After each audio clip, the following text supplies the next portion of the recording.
ৰকিবুল হোসেন ডাঙৰিয়াক যিমান মানুহ যিমান কালপিট যিমান বেইমান আক্ৰমণ কৰিছে ইমিডিয়েটলি এৰেস্ট কৰিব লাগে, এইটো মোৰ অনুৰোধ। আচ্ছা আপুনি আপুনি মানে যে আমাৰ যে কিছুদিনমান আগত যে আমাৰ এই ধুবুৰীৰ সাংসদ ৰকিবুল হুছেইনক যেটো মানে মানে আঘাত কৰা হৈছে ৰাস্তাৰ ওচৰতে যে ৰাস্তাত মানে এনেকুৱা আক্ৰমণ কৰা হৈছিল, তো সেইটোৰ বিষয়ে আপুনি কি ক'ব? চাওক, আপুনি যেটো কথা মোক সুধিছে একটু মানে অলপ জোৰকৈ ক'ব, ঠিক আছে? আপুনি যেটো কথা মোক সুধিছে অঁ এইটোতো বহুত নিন্দনীয় কথা। আজি ভাৰতবৰ্ষ হৈছে গণতান্ত্ৰিক ৰাষ্ট্ৰ। আমাৰ এই দেশত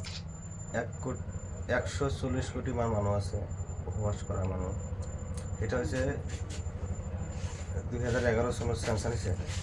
তাৰপিছত কিমান মানুহ আছে ময়ো গম নাপাওঁ। আৰু তাৰপিছতো একজন সাংসদ, মই কিন্তু ইউটিউবাৰ মানুহ।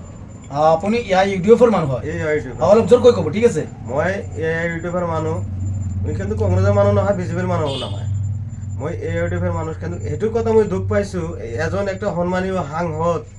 ইমান ভোটত অল ইণ্ডিয়া ৰেকৰ্ড, জি ৰেকৰ্ড কৰিছে। All India record. আমাৰ সাংসদজনে কিমান ভোট পাইছিলে আপোনালোকে অল আছাম, মোৰ অসমৰ কথা কৈছোঁ, অসমৰ মানুহে জানে, গোটেই ভাৰতবৰ্ষৰ মানুহে জানে মোৰ সাংসদজনে কিমান ভোটে জিকিছে। মই কিন্তু ৰকিবুল হোসেনক ভোট দিয়া নাই। আপুনি ভোট দিয়া নাই? মই ভোট দিয়া নাই। আচ্ছা, মই কিন্তু ইউটিউবাৰ মানুহ, খাস ইউটিউবাৰ মানুহ। আচ্ছা, এই মানুহজনে ইমান কৰে ইমান ৰাস্তাৰ মধ্যে ইমান মাৰপিট কৰেছে, আৰু কি কয়, আৰু যেটো ভেটেৰে কোবাইছে, যেটো ক্ৰিকেট খেলায় আমাৰ সম্মানীয় ক্ৰিকেটাৰ যেমন আছে আমাৰ সাংসদ, আমাৰ ধুবুৰীৰ সাংসদ ৰকিবুল হুছেইনৰ লগত তাৰ পুত্ৰ আছিল তানজিল হুছেইন। তানজিল হুছেইন। মই ৰাজনীতি কৰিব পাৰো, রাজনীতি সেইটো বেলেগ বস্তু, কিন্তু মানবিকতা হিসাবে সম্মানীয় হিসাবে সেইটো কিন্তু বেলেগ বস্তু। আমার ধুবুৰীৰ সাংসদজনে এমন ভোটে মোৰ সমষ্টিৰ পৰা জিকিছে। মই কিন্তু ভোট দিয়া নাই, মোৰ ফেমিলিৰ পৰা মোৰ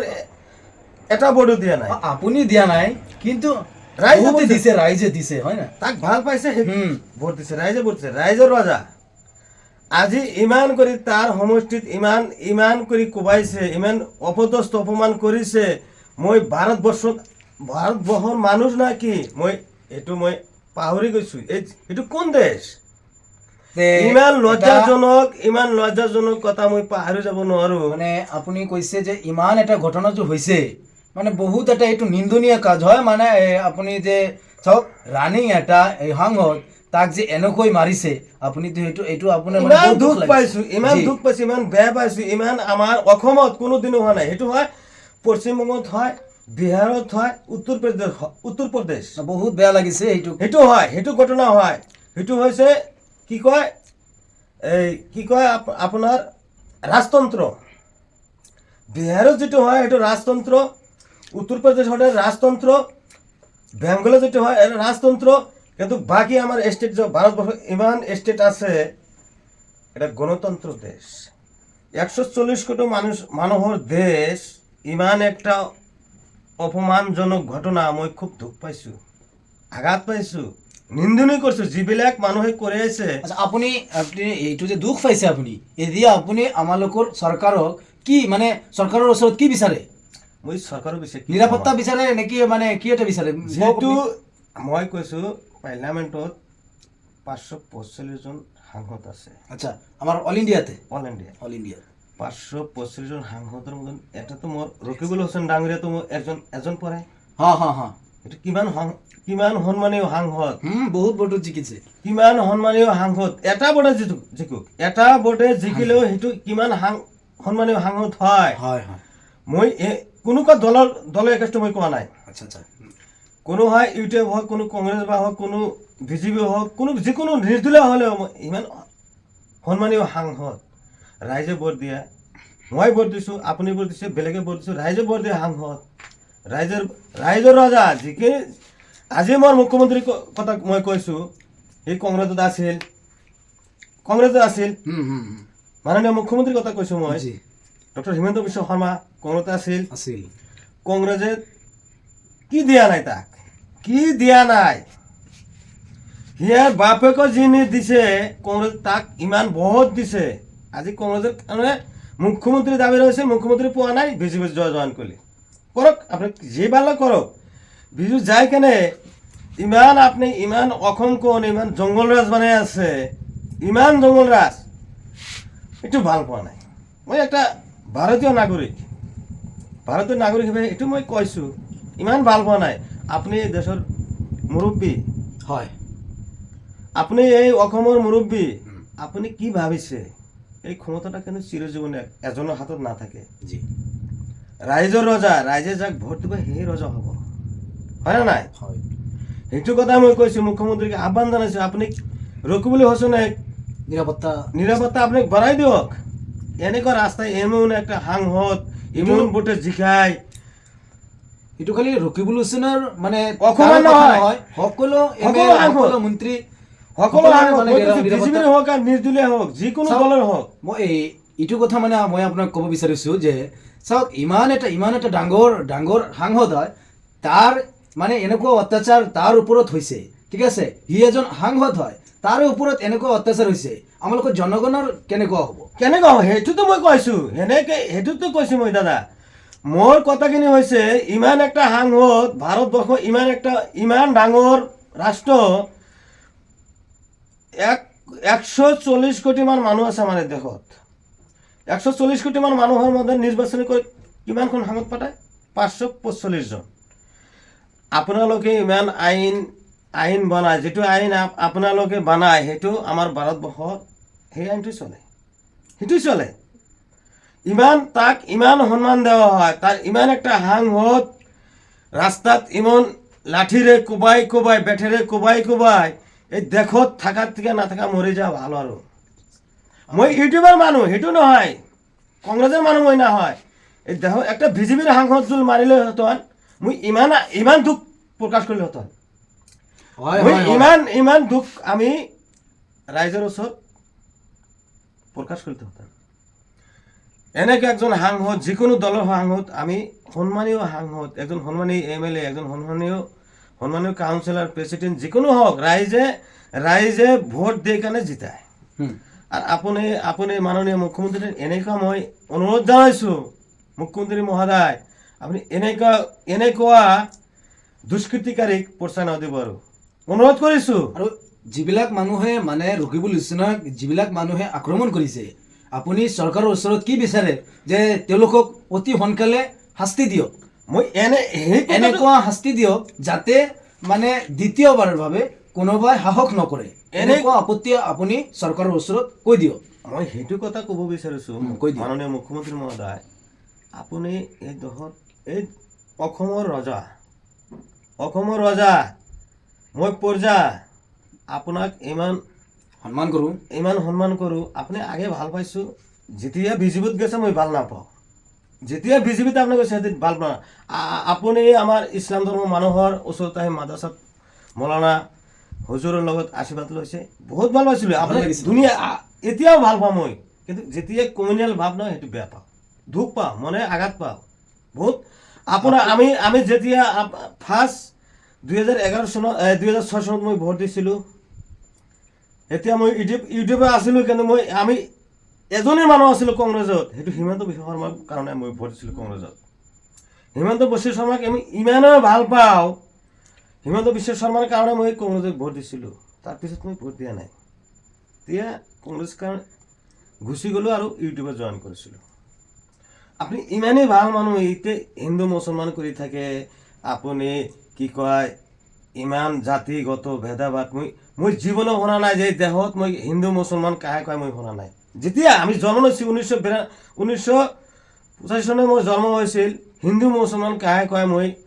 কাক কয় মই বিচাৰি নাপাইছিলোঁ হিন্দু কাক কয় মুছলিম কাক কয় আমি গমেই নাপাইছিলোঁ আৰু কাক কয় সেইটো কথা হিন্দু মুছলিম কাক কয় মই গমেই নাপাইছিলোঁ মই হিন্দু না মুছলিম কি গমেই নাপাইছিলোঁ মই জানো আমাৰ ধুবুৰী সমষ্টি আমি মাননীয় মুখ্যমন্ত্ৰীৰ কাছে এটা অনুৰোধ কৰিব বিচাৰিছোঁ ধুবুৰী সমষ্টিৰ ল'ৰা মোৰ নামতো বাহাৰ আলী আপুনি শুনিলে নিউজটো চাব আমি আপোনাক ইমান ভাল পাওঁ ইমান মৰম কৰোঁ আজিও কৰোঁ আপুনি যেতিয়া কয় মিয়া মুছলিম সেইটো কি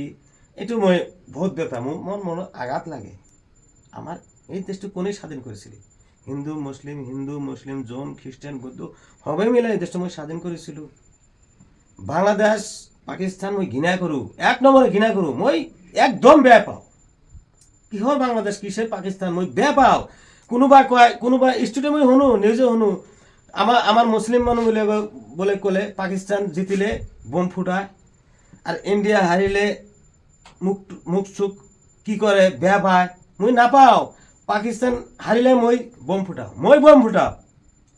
মই ভারতের ল'ৰা মোর বাপ দাদা 14 পুরুষ এই দেশত জন্ম হয়েছে এই দেশে নিয়ে লড়িম কোনো ভাই যদি অপশক্তি আসে মোর চ্যালেঞ্জ করুক বাংলাদেশ বা পাকিস্তান আফগানিস্তান আহক মই যা আপনি কিয় মিয়া বা মুসলিম হিন্দু কিয় ভাগ করে মই সেইটো বহুত আঘাত পাওঁ স্যার বেয়া পাওঁ তাই সেইটো ক'ব বিচাৰিছোঁ মাননীয় মুখ্যমন্ত্ৰী মহোদয় স্যাৰ আপুনি ইমানভাৱে আমাৰ অসমখিনি হিন্দু মুসলিম কোনো ভাগ নকৰিব আপনি ইমানভাৱে অসমখন চলাই যাওক আপনাৰ আগৰ পিৰিয়ড আছিল আমাৰ মাননীয় মুখ্যমন্ত্ৰী সৰ্বানন্দ সোনোৱাল স্যাৰ ইমান ভাল মানুহ আছিল আজি মোৰ তাৰ ভৰিত ছুঁই মই প্ৰণাম কৰিব বিচাৰিছোঁ ইমান ভাল মানুহ আছিল কোনো জাতি ভেদাভেদ আছিল নে তাৰ লগত কোনো জাতি হিংসা কোনো কথা পতা নাই সোনোৱাল স্যাৰক আমি প্ৰণাম কৰোঁ যেতিয়া মই যিমান দিন বাচি থাকোঁ আমাৰ প্ৰিয় শ্ৰদ্ধাৰ মুখ্যমন্ত্ৰী আছিল সৰ্বানন্দ সোনোৱাল স্যার তরুণ গগৈ স্যার হিতেশ সরকার স্যার আমি তিনজন মুখ্যমন্ত্রী মই পাইছিলো ইমান ভাল মানুহ আছিলি আর আপনি স্যার ইমান বেয়া কথা কয় মই খুব দুখ পাওঁ স্যার আপনি রাজা মই প্রজা আপনি যদি মোক দুখ দেয় স্যার খুব আঘাত লাগে মনত আঘাত লাগে আমরা মুসলিম মানুহ মুসলিম হওয়ার জন্ম নেওয়ার কারণে মোর অপরাধ নাকি অপরাধ এটা কথা আগতে কৈছে মই হিন্দু মুসলিম কোনো কিছু জাতি ভেদাভেদ মই গম নাপাওঁ আমি জানি যে মানুহ হিচাপে মই বাচি আছোঁ জীয়াই থাকিম যিমান দিন জীয়াই থাকুক ভাৰতবৰ্ষ অসম কোনোবা মোগল বা কোনো পাকিস্তান কোনো বাংলাদেশ আফগানিস্তান আহিলে মই বুক চিৰাই কিমান গুলি কৰিবি কোৱা এই দেশখন মই ভাল পাওঁ মৰম কৰোঁ ভাল পাওঁ আমাৰ অখিল গগৈ ডাঙৰীয়া কৈছে আমাৰ অখিল গগৈ ডাঙৰীয়া সৎ সাহসী সিলেক্ট কৰোঁ অখিল গগৈ ডাঙৰীয়া সৎ সাহসী আমি কংগ্ৰেছ দলৰ নেতৃবৃন্দকো ভাল পাওঁ বিজেপিৰ কিমান মানুহ আছে সেইটোও ভাল পাওঁ যিমান মানুহ আছে বিজেপিৰ মানুহ আছে হিন্দু মুছলিম নাভাবে সেইটো মই ভাল পাওঁ শ্ৰদ্ধা কৰোঁ হিন্দু মুছলিম ক'লে খুব বেয়া পাওঁ ছাৰ এইটোৱে আমি আপোনাক অনুৰোধ কৰিছোঁ আমাৰ ৰকিবুল হোসেন ডাঙৰীয়াক যিমান মানুহ যিমান কালপিট যিমান বেইমান আক্ৰমণ কৰিছে ইমিডিয়েটলি এৰেষ্ট কৰিব লাগে এইটো মোৰ অনুৰোধ একজন সন্মানীয় সাংসদ 140 কোটি মানুহৰ দেশত একজন সাংসদ 545 জন মানুহ 45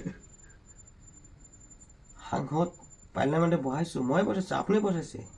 ভাৰতবৰ্ষৰ মানুহে বহাইছে ইমান একটা ডাঙৰ মানুহ রাস্তাত পিঠিব কোবাইব এইটো কিমান লজ্জাজনক কথা আপনার গাত নালাগে আপনি একটা মাননীয় মুখ্যমন্ত্রী সম্মানীয় মুখ্যমন্ত্রী অতি শ্রদ্ধার মুখ্যমন্ত্রী আপনি পাহৰি গৈছে নাকি আপনি আলফাত একদিন আছিলে আলফাত থেকে আহিলে হিতেশ শইকীয়া ডাঙৰীয়াৰ লগত গৈছিলে হিতেশ শইকীয়া ডাঙৰীয়া কংগ্ৰেছত জইন কৰিছিলে তাৰপিছত আপুনি টিকিট দিছিলে জালুকবাৰী সমষ্টিত সেতিয়া হাৰিছিলে তাৰপিছত MLA হৈছিলে MLA হোৱাৰ পাছত মন্ত্ৰী হৈছিলে আপুনি কয়টাম আছিলে মন্ত্ৰী কংগ্ৰেছৰ পৰা অতি শক্তিশালী মন্ত্ৰী আপোনাক মাননীয় তৰুণ গগৈ ডাঙৰীয়া দিছিলে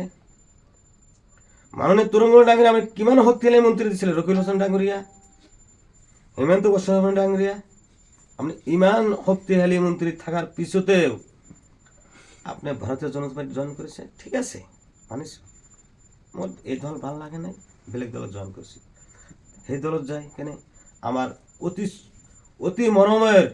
অতি সম্মানীয় আমাৰ